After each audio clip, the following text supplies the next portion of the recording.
반갑습니다. 말씀과 함께 하루를 시작하는 주님의 백성들을 예수님의 이름으로 축복합니다. 2025년 10월 4일 토요일 오늘 주신 말씀은 역대하 17장 1절에서 19절까지입니다. 아사의 아들 여호사밧이 그의 뒤를 이어 왕이 되었다. 그는 이스라엘의 침략을 막으려고 국방을 튼튼하게 하였다.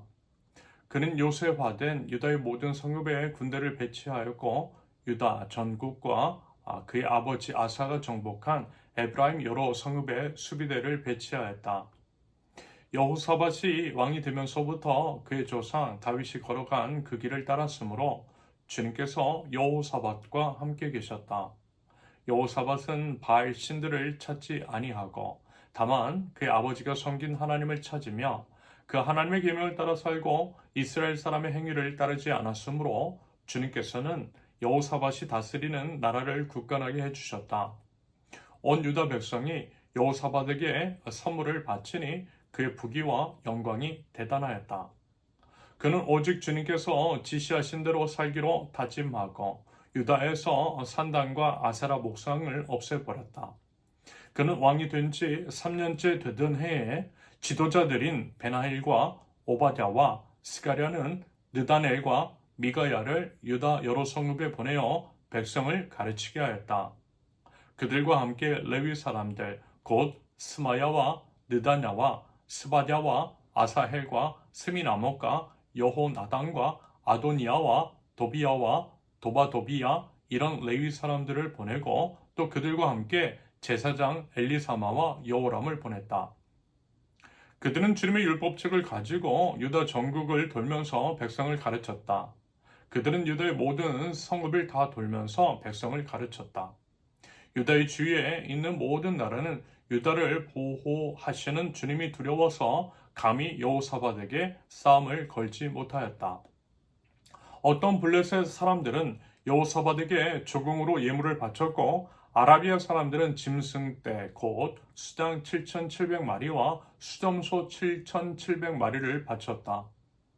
여호사밧은 세력이 점점 커졌다. 그는 유다 안에 요새들을 세우고 양곡 저장 성읍들을 세웠다. 이렇게 그는 유다 여러 성읍에 많은 일을 하여 놓았고 예루살렘에는 전투 병력과 용사들을 배치하였다. 가문별로 병직에 오른 수는 다음과 같다. 유다 가문에 속한 천부장 가운데서는 천부장 아드나가 으뜸이 되어 용사 30만 명을 거느렸고 다음으로는 여호하나니 28만 명을 거느렸고 그 다음으로는 주님을 위하여 자원하여 나선 시그리의 아들 아마샤가 용사 20만 명을 거느렸다. 베냐민 가문에서는 용장 엘리아다가 활과 방패를 잡은 사람 20만 명을 거느렸고 다음으로는 여호사밧이 무장한 병사 18만 명을 거느렸다. 이들은 모두 왕을 모시는 군인들이었다. 왕은 이 밖에도 유다 전역 요새에다가 군인들을 배치하였다. 아멘. 오늘 본문의 내용은 단순한 도식으로 이루어져 있습니다. 남유다의 4대 선한 왕 중 두 번째 왕인 여호사밧과 관련된 내용인데요. 간단하게 말씀을 드리면 이런 거예요. 여호사밧이 다윗이 걸어간 그 길을 따랐다. 하나님께서 함께 하셨다. 여호사밧과 그의 나라가 굳건하게 되었다. 이거예요. 여기서 다윗이 걸어간 그 길을 따랐다라고 하는 것은 당연히 이런 것입니다. 하나님의 마음이 합한 사람 다윗이 행했던 길. 다시 말해서 여호와 하나님만을 의지하고 예배하며 하나님께서 원하시는 길을 걸어가고 하나님 앞에서 온전한 삶을 살아갔다라고 하는 것입니다. 이것은 다음과 같은 말씀 하나님의 언약과 연결이 됩니다. 여호수아 1장 8절 이 율법책의 말씀을 늘 읽고 밤낮으로 그것을 공부하며 이 율법책에 쓰여진 대로 모든 것을 성심껏 실천하여라. 그리하면 내가 가는 길이 순조로울 것이며 내가 성공할 것이다. 더불어 이러한 말씀의 구형 그에 대한 실제적인 대표적인 예가 요셉일 것 같아요. 창세기 39장 3절을 보면 그 주인은 주님께서 요셉과 함께 계시며 요셉이 하는 일마다 잘 되도록 주님께서 돌보신다는 것을 알았다. 말하자면 이 말씀들이 여호사밧 왕을 통해서도 현실화된 것으로 볼 수 있겠지요. 하나님은 역사의 주관자, 하나님의 허락 없이는요, 그 어떤 것도요, 아무리 작은 것이라 할지라도 이루어지지 않는다라는 거예요. 이것이 우리의 신앙입니다. 더불어 하나님을 경외하는 자, 하나님께 모든 것들을 맡기고 하나님 앞에 신실한 하나님 나라 백성을 하나님께서 책임져 주세요. 하나님께서 함께하여 주심으로 형통케 되는 역사가 일어납니다.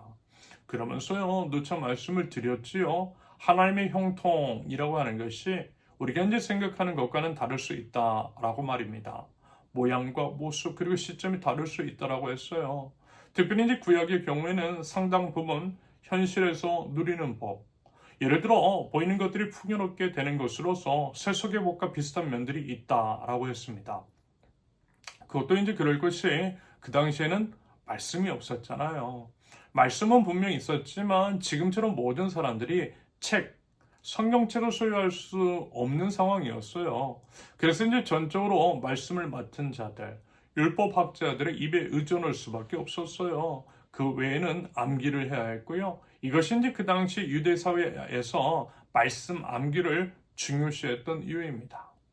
아무래도 이제 암기 위주의 말씀 교육이었고 책을 통한 연구가 아니다 보니 어땠을까요? 눈에 보이는 현상에 따른 신앙을 갖는 사람들이 대부분이었을 것 같아요.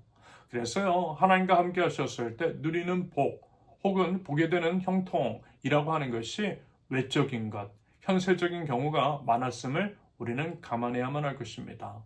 하지만 뭐라고요? 그게 전부가 아니라는 거예요. 본질적인 것도 아니라는 거예요. 진정한 복은 복의 근원이신 하나님을 소유하는 겁니다.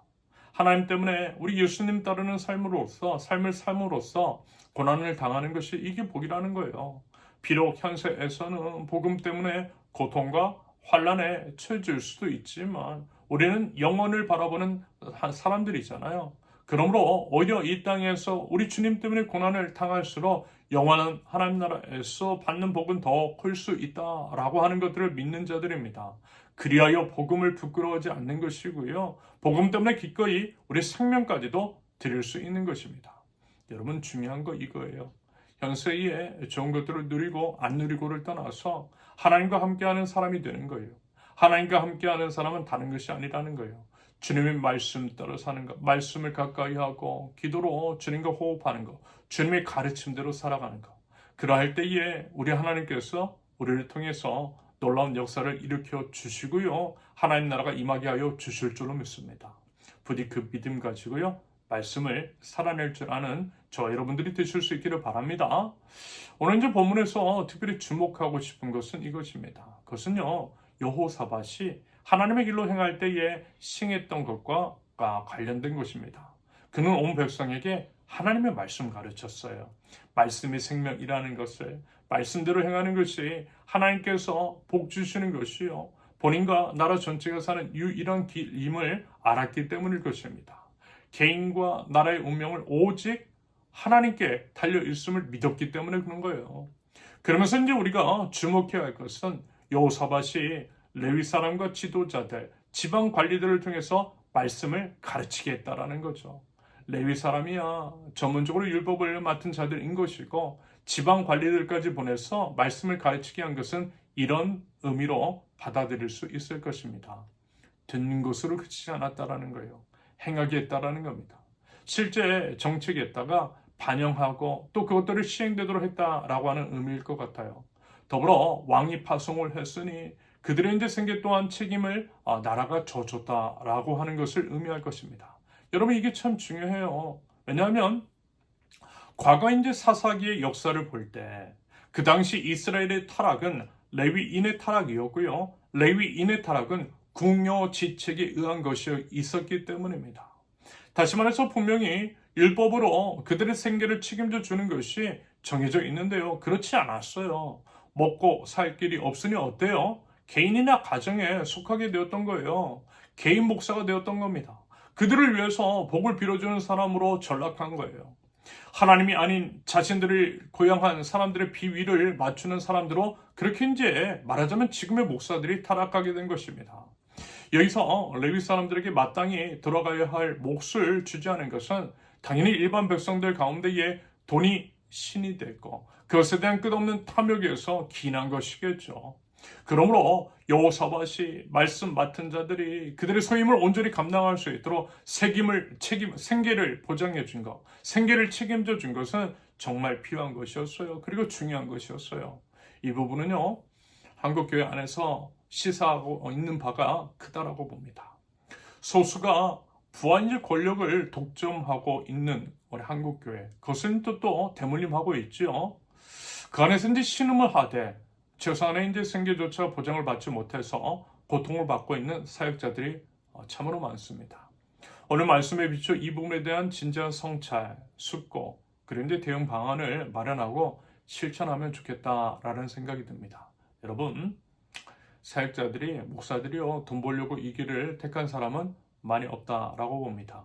물론 정상적인 목회자에 한해서 그렇습니다. 그런데요, 최소한의 생계마저 보장을 받지 못하는 상황 속에서 소수가 탐욕을 부릴 때 연약한 사람들은 넘어질 수밖에 없어요. 이것이 교계 전체에 악영향을 미칠 수 있습니다. 부디어 이와 같은 것들을 직시할 수 있기를. 그래서요, 우리 한국교회 안에서 개혁과 갱신이 일어나고 한국교회와 한국 사회가 회복될 수 있기를 예수님의 이름으로 축원합니다. 함께 기도합니다. 역사의 주관자이신 여호와 하나님 앞에 엎드립니다. 생명의 주님, 주님의 말씀에 생명이 있음을 하나님 이 시간 고백합니다. 생명처럼 하나님의 말씀을 여기고 그렇게 생명으로 하나님의 말씀을 여기고 생명을 다해서 하나님의 말씀을 알아가되 삶 속에서 하나님의 말씀을 살아낼 줄 아는 주님의 백성들, 저희들 수 있도록 주님 인도하여 주시옵소서. 하나님, 저희들 한국교회를 위해서 기도할 때에 돈이 신이 되어버린 세상 속에서 세상을 변화시켜야 할 교회가 세상에 물들었음을, 세상의 논리가 가득한 교회임을 이 시간 회개하며 고백합니다. 하나님, 거룩한 주님의 말씀을 새롭게 하여 주시옵소서. 하나님의 말씀 앞에 두렵고 떨리는 마음으로 설 줄 아는 하나님의 교회, 말씀이 소중히 여기는 한국교회가 될 수 있도록 주님 인도하시고 은혜를 더하여 주시옵소서. 예수님의 이름으로 기도합니다. 아멘. 하나님께서 오늘 주신 말씀과 각자의 기도 제목을 놓고 우리 잠시 기도합니다.